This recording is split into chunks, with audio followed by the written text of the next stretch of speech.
Hello my dear students, अर्धवार्षिक परीक्षा 2024-25 कक्षा 7वीं का विज्ञान का ये क्वेश्चन पेपर आप लोगों के लेकर आया हूँ।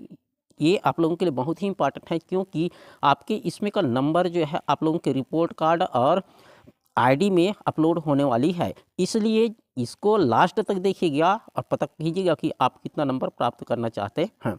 तो चलिए शुरू करते हैं। सबसे पहला देखिए, इसमें अर्धवार्षिक परीक्षा का दिया गया है ये कोड R7071। ये कक्षा 7वीं का है और विषय है विज्ञान, जिसका पूर्णांक होने वाला है 80 नंबर और 20 नंबर का आप लोगों का प्रयोजना कार्य दिया जाएगा। यहाँ पे अनुक्रमांक भरना है, शब्दों में और अंकों में विद्यार्थी का नाम, शाला का नाम और इतना सारे आप लोगों को भरना है। तो चलिए सबसे पहला प्रश्न देखते हैं। उससे पहले यदि आप अभी तक चैनल को सब्सक्राइब नहीं किया है तो चैनल को सब्सक्राइब कर दीजिएगा और बेल के आइकन को दबा दीजिए, ताकि आने वाले वीडियो का नोटिफिकेशन आप लोगों को मिल सके।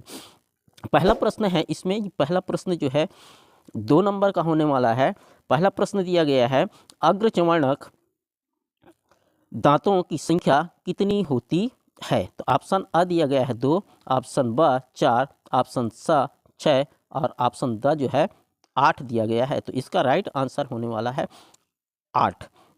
दूसरा प्रश्न है, वाहन चालक पीछे के दृश्य देखने हेतु कौन सा दर्पण उपयोग करते हैं? तो ये ऑप्शन दिया गया है हमारे पास, अवतल दर्पण, उत्तल दर्पण, समतल दर्पण, इनमें से कोई नहीं।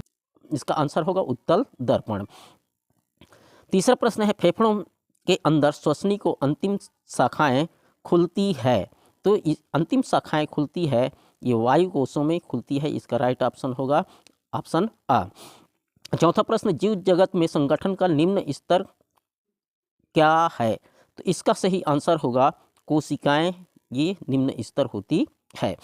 पांचवा प्रश्न है, ठोस में ऊष्मा का संचरण निम्न प्रक्रिया से होता है? चलन, संवहन, विकिरण, उपरोक्त सभी। इसका आंसर चालन होगा। छठवां प्रश्न, कच्चे आमों का रस होता है अम्लीय, क्षारीय, उदासीन, इनमें से कोई नहीं। तो इसका राइट आंसर होगा अम्लीय। प्रश्न 7वां है लघुत्तरी प्रश्न में से, संधि या जोड़ किसे कहते? आंसर होगा संधि जोड़, यह वह स्थान है जहां एक हड्डी दूसरी हड्डी से जुड़ी होती है, जोड़ या संधि कहलाता है।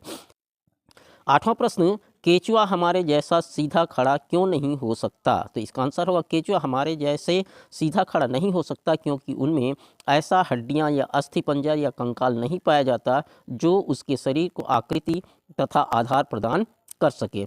9वां प्रश्न है, उत्तल दर्पण के उपयोग लिखे। तो उत्तल दर्पण के 2 उपयोग हैं। पहला, मोटर गाड़ियों में पीछे की वस्तुएं देखने के लिए। दूसरा, सड़कों पर लगी बत्तियों में परावर्तक के रूप में।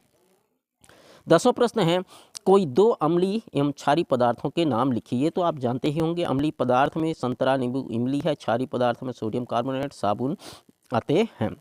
11वां प्रश्न है, उत्सर्जन तंत्र के मुख्य अंगों के नाम लिखिए। उत्सर्जन तंत्र के प्रमुख अंग हैं, 1 जोड़ी वृक्क, दूसरा रक्तवाहिकाएं, तीसरा मूत्रवाहिनी, चौथा मूत्राशय एवं मूत्र मार्ग।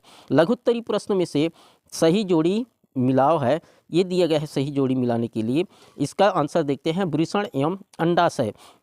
वृषण एवं अंडाशय, इसका सही होगा द्वितीय लैंगिक लक्षण। अग्नाशय रक्त में शर्करा की मात्रा का नियंत्रण करती है। पीयूष ग्रंथि को मास्टर ग्रंथि कहा जाता है। और जिब्रेलिन पादप हार्मोन्स है। कब्जा जोड़ जो है कोहनी में पाई जाती है। और कंदुक खल्लिका जोड़, ये कंधे एवं हाथ की हड्डी में होती है। प्रश्न 13वां, रक्त कणिकाएं कितने प्रकार की होती है? उनके कार्य लिखिए। तो इसका आंसर होगा रक्त कणिकाएं 3 प्रकार की होती है। लाल रक्त कणिकाएं, यह लाल रंग की कोशिकाएं हैं जो आकार में छोटी व संख्या में अधिक होती है।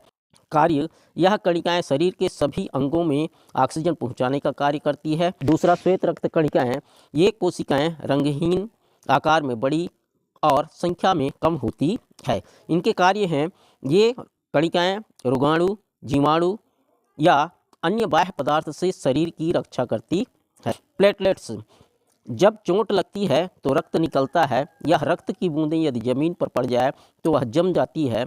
रक्त जमने के कारण रक्त में उपस्थित प्लेटलेट्स हैं। तो इनके कार्य हैं, प्लेटलेट्स चोट लगने पर रक्त का थक्का जमने का कार्य करती है।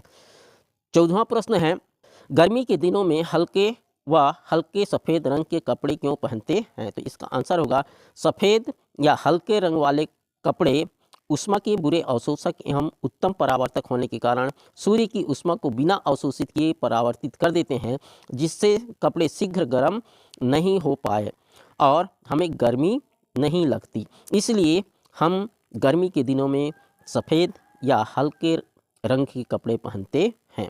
दीर्घोत्तरी प्रश्न में ये 10 नंबर का है।